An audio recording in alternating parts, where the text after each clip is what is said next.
relates to these recipes. It's I mean, your book is... okay, welcome back, everybody. I am here with someone I've luckily been here before with.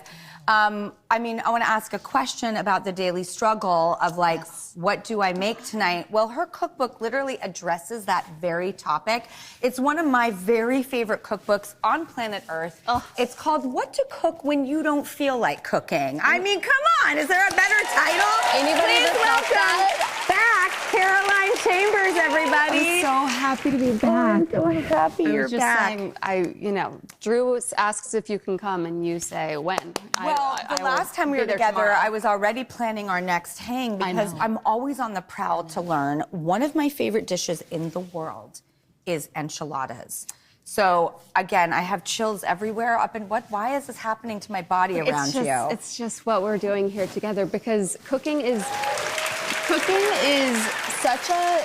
It's a need. Like, every single person, we have to eat 3 meals a day, right? But it stresses everybody out, and it gives everybody so much anxiety, and, like, it's such a difficult thing, especially at the end of a busy day. And so we're gonna cook today an enchilada rice skillet that's, like, it is cozy, it's easy, you'll have leftovers for the week, like, that's, cooking doesn't have to be stressful and hard all the time. I'm so excited to learn this dish. I've never attempted an enchilada because it seemed too scary. Okay, so the thing is, enchiladas are a bit time consuming. You've got to make the filling, roll it up, put it back in, make a sauce. So this is an enchilada rice skillet. And this is one of the most popular recipes in What to Cook When You Don't Feel Like Cooking in the book because, again, it makes really great leftovers and it's just really cozy and delicious. So we're going to start with a trick. Teach me. Okay. So I think that one of the biggest reasons that people don't feel like cooking is because they don't have proper knife skills. And knife skills are the root of so much of what we have to do. I'm going to show you one of my favorite hacks. This is I show this on Instagram all the time. I do it on my newsletter.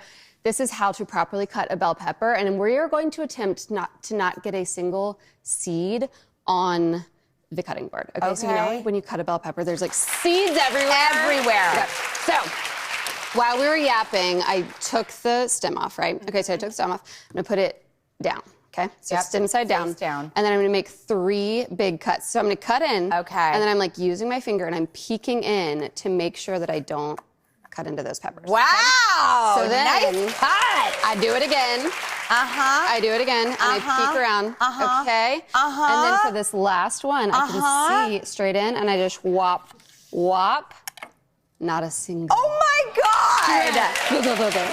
I was at a 3-year-old's birthday party this weekend, and there was a magician, so that's my magician trick. I gotta say, I was nervous. I was like, she's probably gonna get a seed or two. I really toughed it up. But you really did it.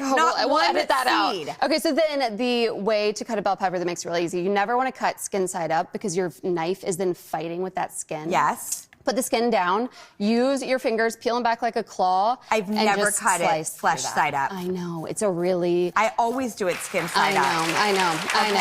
And then we just kind of gather all these puppies together and chop them this way. Okay, it doesn't have to be perfect. We're cooking for our family. They love us no matter what. That was so fast, it took us a minute. I also love bell peppers so much. I know, they're so good. I have this picture of my now 7-year-old eating one like an apple. It's the cutest thing. I love red, I love yellow, I love green. So all of my recipes for the newsletter, for the book, I write them to really take advantage of your time. So our beef was already cooking. That whole time, we were chopping, maybe we would have been over here, we would have done a little stir, we would have thrown it around the kitchen. But the beef, by the time you have finished cutting your scallion doing all your mise en place and prepping. The beef should be cooking simultaneously. The beef was cooked, all right? So we throw in the bell pepper. We throw in our scallions. I love scallions. So we love scallions, and we always, when you're using scallions in any recipe, save a few because garnish. All right, so we did that. We've got garlic powder. You're gonna throw that in. Chili powder. And if you're making a soup, a stew, something that is gonna get, liquid later, so this is getting stock and enchilada sauce in a second, you always wanna add your spices now and cook them before it gets liquidy? Before it gets liquidy, because it blooms them. You're blooming them, you're making them... Before you add your stock, your liquid, your sauces. All right. So we're adding the rice, the beans, straight to this. So add that,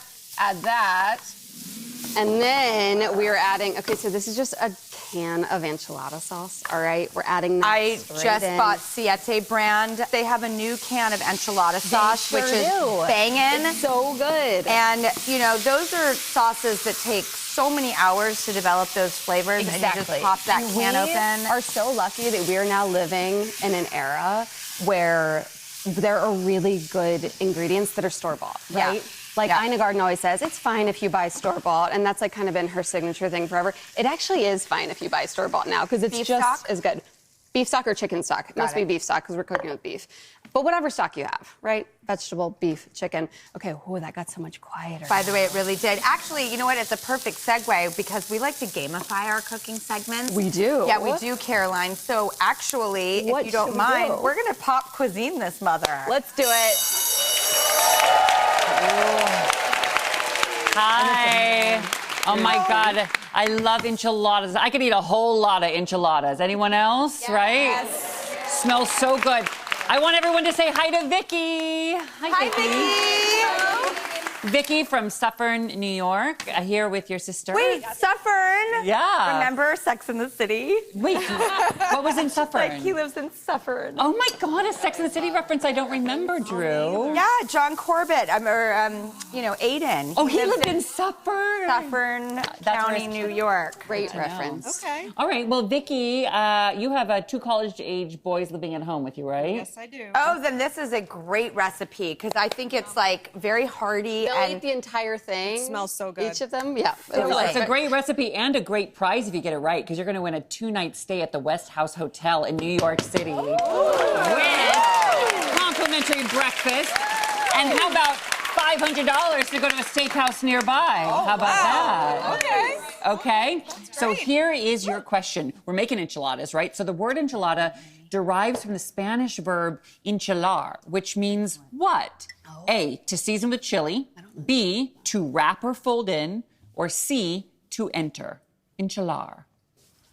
Guess what? You have the break to think about it, okay? Can I cheat? I know it's not the last one.